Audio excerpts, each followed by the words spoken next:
प्यारे सज्जनों, सद्गुरु जिसको ज्ञान चक्षु प्रदान करते हैं वही भक्ति का फायदा उठा सकता है। अन्यथा आम संसारी जीव जिन्हें ये समझ नहीं मिली है वे अपने अनमोल समय को दुनिया के व्यर्थ के काम धंधों में गंवाकर अंत में रोते और पछताते हैं। जब तक जीव को ये विवेक नहीं हो जाता कि अच्छा क्या है और बुरा क्या है, किस में लाभ है और किस में हानि है, सत्य क्या है अथवा झूठ क्या है, तब तक वो आत्मिक कल्याण के बारे में सोच भी नहीं सकता।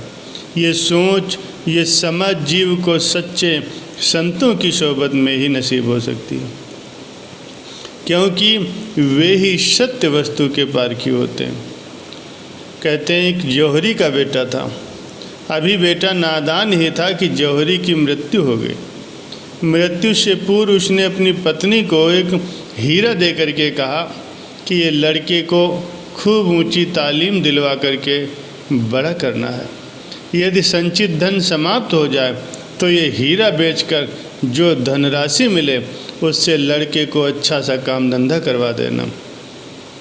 जौहरी और उसकी पत्नी के बीच हुए इस वार्तालाप को उनके मुनीम ने सुन लिया।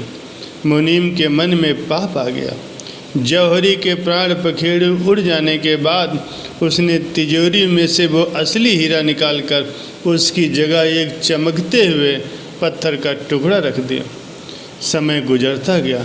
लड़का पढ़ कर के काम धंधे के योग्य हुआ।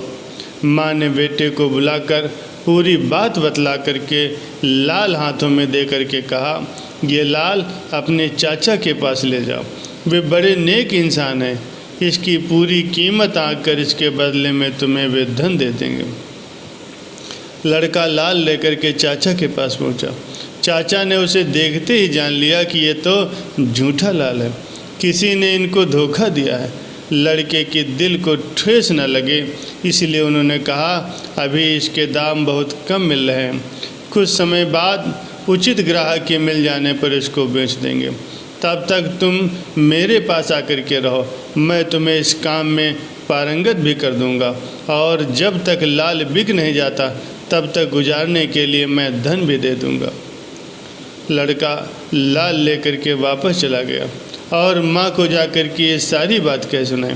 माँ बहुत खुश हुई क्योंकि चीज़ भी बची और गुजारा भी होने लगा। धीरे धीरे समय बीतता गया।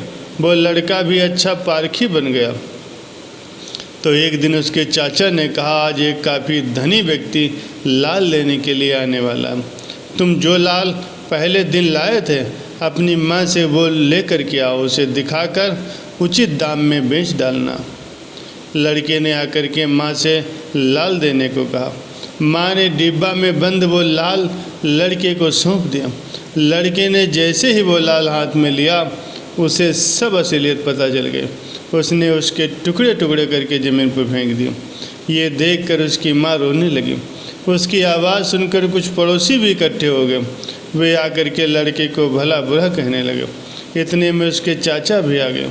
उन्होंने बड़े धीरे से उन सबको बताया कि ये लाल झूठा था, जिसे उन्होंने डिब्बी में संभाल कर रखा हुआ था। मेरे पास रहने से लड़के को सच झूठ की पहचान करने की आँख मिल गई, जिस कारण से उसे इसको नष्ट करने में कोई दुख नहीं हो रहा और आप इस झूठ को सच मानकर व्यथित हो रहे हैं। ऐसे ही जिन्हें सद्गुरु की शरण संगत में आकर के विवेक की आँख मिल जाती है, उन्हें सत्य व असत्य की परख हो जाती है। वह सदैव सत्य का समर्थन करते हुए खुशहाल जीवन जीते हैं।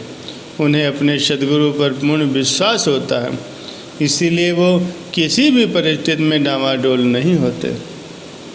लड़के ने चाचा से कहा, यदि पहले दिन मैं तुम्हें ये कह देता कि तुम्हारा ये लाल झूठा है तो शायद तुम्हें इसका विश्वास नहीं आता।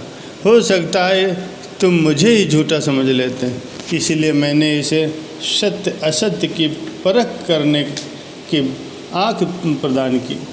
अब ये स्वयं ही पारखी बन गया है तो इसे ये विश्वास हो गया है कि वास्तव में ये लाल नहीं अपितु पत्थर का एक टुकड़ा मात्र है। इसी प्रकार जो अधिकतर समय संतों की संगत में व्यतीत करते हैं उन्हें सत्य असत्य का पूरा अभ्यास हो जाता है। उन्हें विवेक की आँख मिल जाती है, फिर वे भ्रम भुलोखों में नहीं पड़ते। सत्संग द्वारा उनकी बुद्धि शुद्ध हो जाती है। बिना सत्संग के वो ज्ञान प्राप्त करना अति कठिन है। भगवान श्री रामचंद्र जी को मेघनाथ ने युद्ध के मैदान में जब नागफास में बांध लिया तो उन्हें नागफास से मुक्त करने के लिए गरुड़ जी को बुलाया गया। गरुड़ जी के मन में संशय आ गया, यदि ये समर्थ भगवान होते तो यूं ही नागफास में कैसे बन जाते। मन में भ्रम आते ही वे बेचैन हो गए। वे देवराज इंद्र और ब्रह्मा जी के पास गए, लेकिन कोई भी उनके संशय उनके दुख का निवारण नहीं कर सका। अंततः वो भगवान शिव जी की शरण में गए। भगवान शिव जी उस समय कुबेर के पास जा रहे थे। उन्होंने गरुड़ जी की विनय सुनकर के उन्हें कहा, हे गरुड़ जी, अभी मैं मार्ग में हूँ, रास्ते में मैं तुम्हारे इस संशय का निवारण नहीं कर सकता। आपके इस संशय का निवारण तो सत्संग में ही जाकर हो सकता है।